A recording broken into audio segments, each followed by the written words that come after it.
Well, hello there. It's the Range Ronin, and I thank you for stopping by to view another chapter in the Range Ronin Chronicles Pistol Series. I hope that you liked today's presentation. Without further ado, let me get started.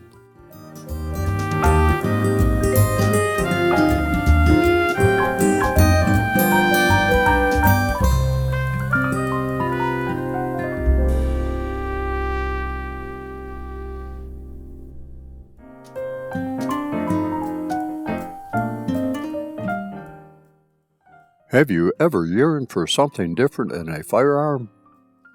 With all of the many firearms in the marketplace today, and so many calibers that you can't count them with all the fingers and toes of the body, something out of the ordinary just sometimes beckons your soul and occupies your brain. It has mine, and while looking for something different, I came across three firearms of interest: the Walther WMP, the Kel-Tec PMR-30, and the Smith & Wesson M&P 22 Magnum. Yep, the 22 Magnum, a cartridge that I haven't thought about in quite a few years, until lately. Now, I do have a 22 Magnum rifle, Ruger American bolt action, and I do have an old Ruger single-six convertible, and a new Super Wrangler. Both are 6-shot revolvers chambered in both 22 long rifle, and which come with a cylinder for 22 Magnum. And then there is a Tippmann Arms M4-22M, an MSR-based 22 Magnum carbine. All are excellent shooters. Having a semi-automatic pistol chambered for the 22 Magnum cartridge had not been on my radar, or bucket list for that matter, but a want overruled the need, and the search began. What came out of that search, and after watching many video reviews and reading articles, one just said, "Hey coach, let me play! I won't let you down!" The Smith & Wesson M&P 22 Magnum.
So, why the Smith & Wesson M&P 22 Magnum over the Kel-Tec or Walther, you might ask? Granted that the Kel-Tec PMR-30 is a 30-round unit, and the Walther WMP is, well, a Walther, sporting a 15-round magazine capacity, and both are pretty much the same as the Smith & Wesson M&P 22 Magnum. The Smith & Wesson M&P 22 Magnum just stood out for me after my experience with the Smith & Wesson 15-22, which has been excellent. I thought maybe Smith & Wesson went and did something right again, and it has. The drift adjustable for windage green fiber front sight I like, which fits nicely into the drift adjustable for windage sight notch of the serrated rear sight, both of which can be replaced with something of your liking. I like the serrated top of the slide that blends well into a serrated optic-ready plate. I like the well-cut rear slide serrations that incorporate an easy rack feature at the rear of the slide. The slide does take some strength to rack. Some with weakened hand strength or young hands may take note. Slide markings are many, but very well done, and there is no doubt you are holding on to a 22 Magnum, as it is stated on the left front of the slide. The polymer frame is substantial, with a Picatinny rail up front for attaching accessories, which won't be used by me for such, and now is home for a rail protector. The frame also has a nice extension at the rear to prevent slide bite. The grip frame is nicely textured, well-formed, and slim, of which the length is enough to accommodate not only all non-trigger pulling digits of my shooting hand, but also plenty of surface for my support hand to obtain a very nice hold. Frame markings are minimal, consisting of only the serial number at the right front and what appears to be a QR code right behind it. The grip angle is reminiscent of that on 1911 pistols and should be familiar to most 1911 operators.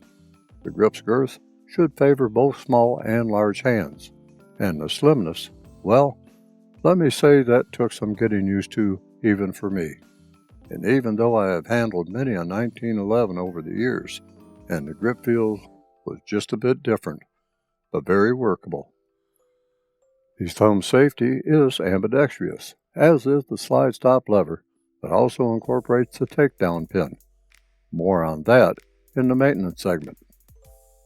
A dominant and mildly textured magazine button is reversible, serving both left and right-handed operators.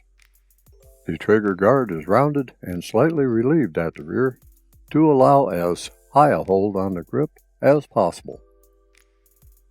The trigger incorporates a trigger safety lever, much like that found on many polymer-based pistols these days, and which serves as the primary safety for the pistol, with the thumb safety being regarded as, at least by me, an operational safety. The trigger is a flat-faced unit, providing an almost 90-degree cartridge ignition point, dropping the hammer. And yes, the Smith & Wesson M&P 22 Magnum is an internal hammer-fired, gas-operated, locked-breech unit that uses the tempo barrel system, which means that the barrel doesn't open until the bullet passes a gas port. I'll show you the internals later, during the maintenance segment.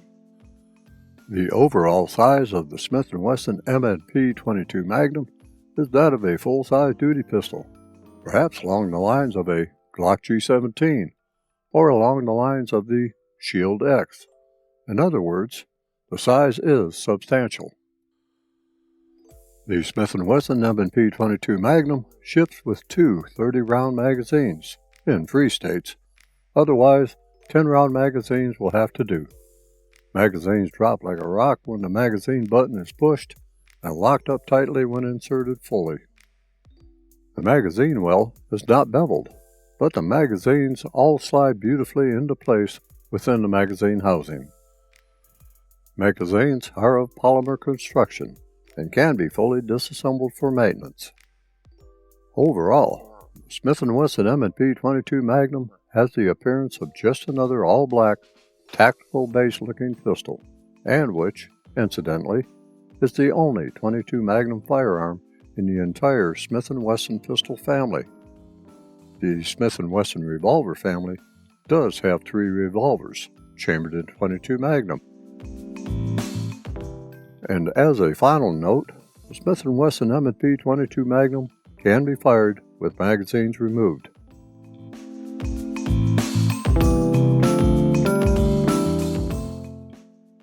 And speaking about maintaining the Smith & Wesson M&P 22 Magnum, let me get to that.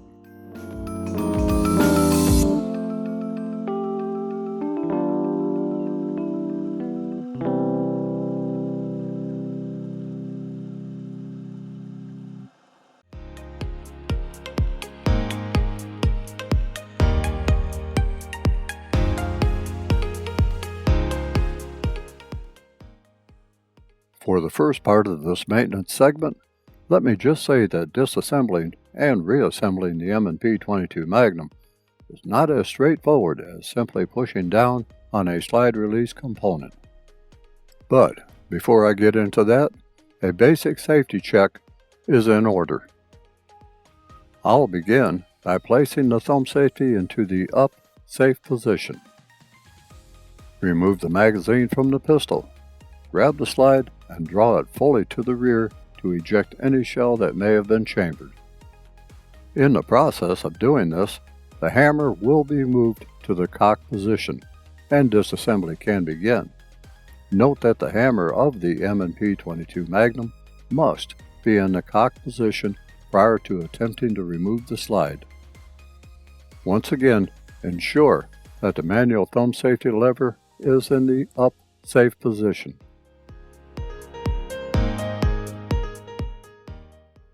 With the muzzle pointing in a safe direction, and with your finger off of the trigger and outside of the trigger guard, grasp the serrated sides of the slide from the rear with the thumb and fingers, while holding the firearm in an upright position.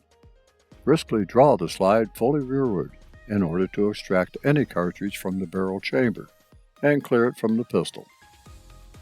Lock the slide open by holding it fully rearward and pressing up on the slide stop lever. Make certain that the chamber is empty.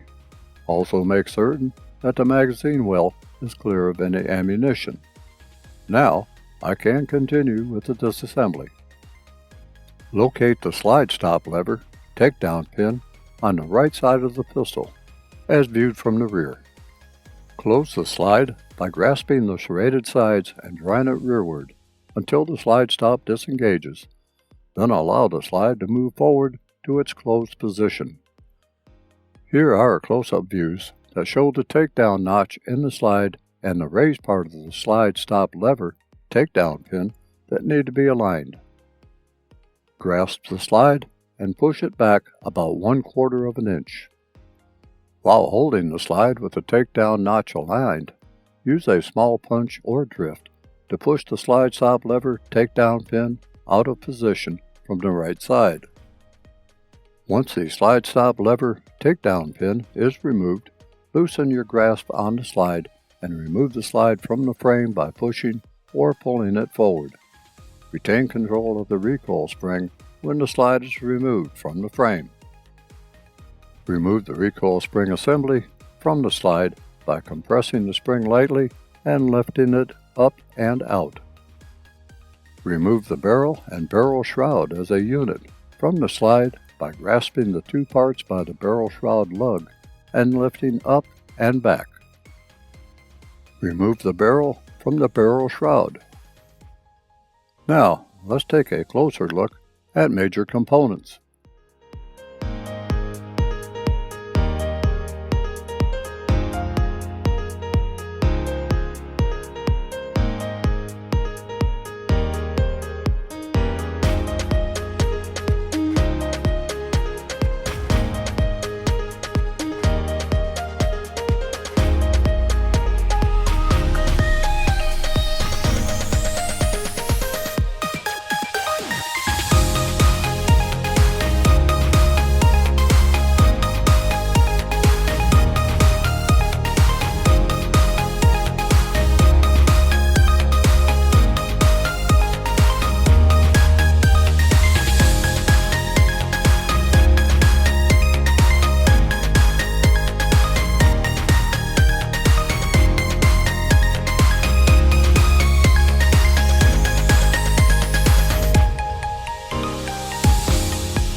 To begin reassembling the pistol, insert the barrel into the barrel shroud. The barrel can only be inserted one way. Replace the barrel assembly into the slide. Start the muzzle end into the hole at the front of the slide and then tip the rear of the barrel assembly down into position. Insert the recoil spring assembly. Align the base of the spring assembly against the barrel shroud lug. Seat the recoil spring guide rod so it is centered on the barrel shroud lug. As a note, make sure that the hammer is in the cocked position. If the hammer is in the fired position, it will stick up above the frame. Push it down and back until it is cocked. While retaining the recoil spring in position, push the slide assembly onto the front frame rails. Continue to push the slide back and onto the rear frame rails. Pull the slide rearward until the takedown notch in the slide aligns with the hole in the frame, and hold it there.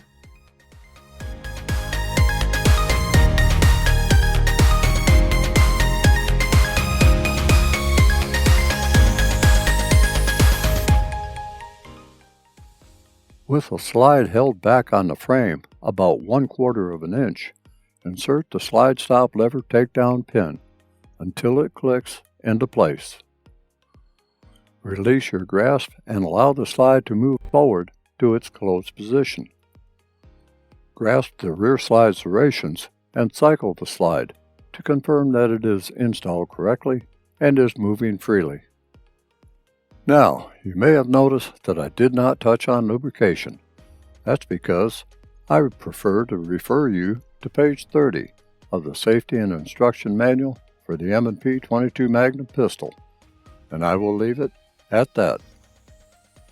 In fact, I do recommend reading the entire Safety and Instruction Manual for the pistol, regardless if you already own the pistol or are interested in owning the pistol, as it contains a lot of useful information for both seasoned and new shooters. Now, for a quick warning about dry firing the Smith & Wesson M&P 22 Magnum. Do not dry fire the pistol without the use of snap caps. The first part of this statement comes from Smith & Wesson, while the second part comes from me, as a means to dry fire without damaging the pistol. Load several 22 Magnum snap caps into a magazine for an initial function test as you go through the motions of firing, feeling out the trigger, and use of the thumb safety. With all that behind me, let's get this puppy to the range, where you can witness how the Smith & Wesson M&P 22 Magnum performs against steel targets with my hands on the handle.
For today, and while at my favorite outdoor range, the ammunition menu consists of 40 grain CCI Maxi Mag, 40 grain Aguilla Wind Mag, semi-jacketed hollow point, and Hornady 30 grain VMAX.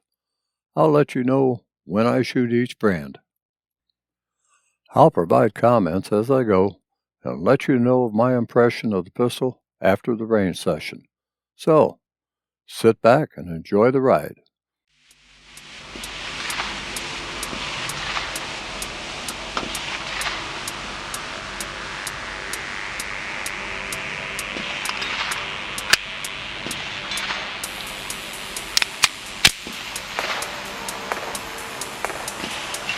That's trigger on fitting here.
Good. I got a full in on it.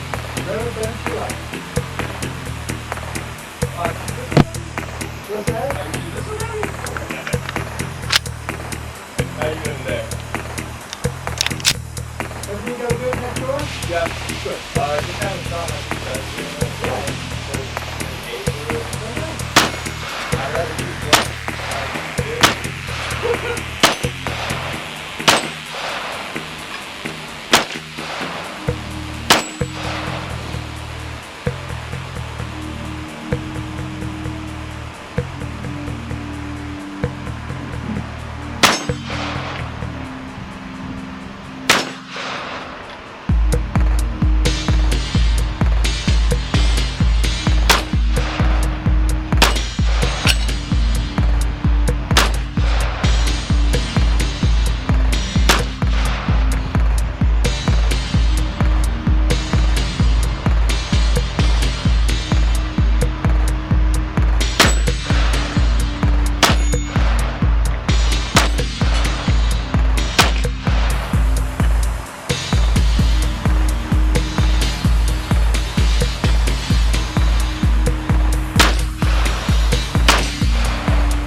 Let me get to a quick range synopsis, if you will.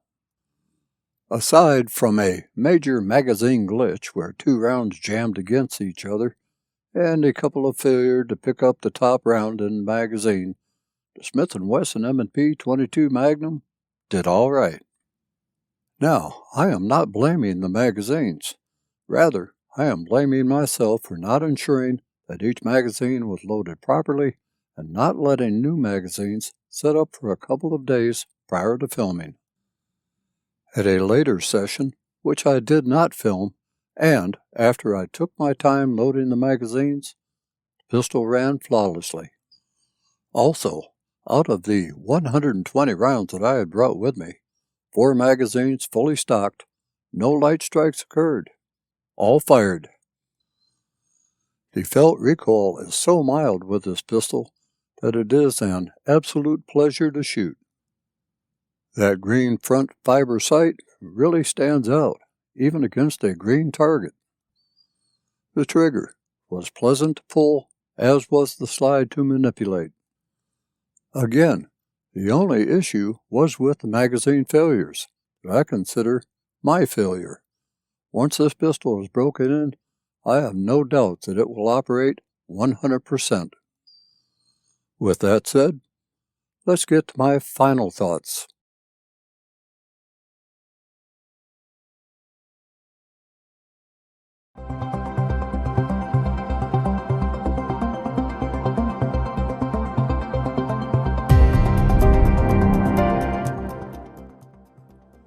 Well, there you have it. What I consider as a review of an excellent performing pistol, Smith & Wesson M&P WMR. Now, if you are just considering the 22 long rifle rather than a 22 Magnum pistol, Smith & Wesson has plenty to choose from. But if you are wanting to step up your 22 caliber game, Smith & Wesson M&P 22 WMR just might be waiting for you. and there are only two models to choose from, the M&P 22 Magnum with thumb safety and the M&P 22 Magnum with thumb safety 10-round compliant for those in not-so-free states.